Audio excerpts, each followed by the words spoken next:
బుడమేరికి ఏదైతే ఇటు లెఫ్ట్ బండి మీద 3 ఏదైతే బ్రీచెస్ 200 మీటర్ల పైబడి ఏదైతే పడ్డాయో, అదేవిధంగా అటు రైట్ బండి మీద 7 బ్రీచెస్ ఏదైతే పడ్డాయో, అదేవిధంగా ఏదైతే పులివాగు దగ్గర 3 బ్రీచెస్ ఏదైతే పడ్డాయో, మరి వెంటనే అందులో కూడా ప్రత్యేకించి ఈ లెఫ్ట్ బండి మీద ఉన్నటువంటి ఆ 200 మీటర్ల 3 బ్రీచెస్ని ఆ గండ్లను పూడిస్తేనే ఆ యొక్క సింగినగర్కి కానీ ఆ విజయవాడ పట్టణంలో ఉన్నటువంటి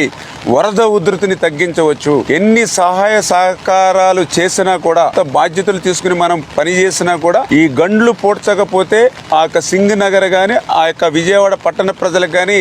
ఉపశమనం ఇవ్వలేము అనేటువంటి ఉద్దేశంతో చంద్రబాబు నాయుడు గారు ఎప్పటికప్పుడు ఈ యొక్క గండ్లను పూడ్చడమే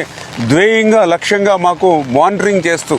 అదేవిధంగా నారా లోకేష్ బాబు గారు కూడా స్వయంగా ఈ గండ్ల దగ్గరికి వచ్చి ఆయన కూడా సూచనలు ఇవ్వడమే కాదు, ఏదైతే ఏజెన్సీలను కూడా ఎన్ని కావాలితే అంతమందిని పెట్టుకుని ఈ ఎంత ఎక్విప్మెంట్ కావాలంటే అంత ఎక్విప్మెంట్ కూడా ఆయన ఎప్పటికప్పుడు మాకు అందిస్తూ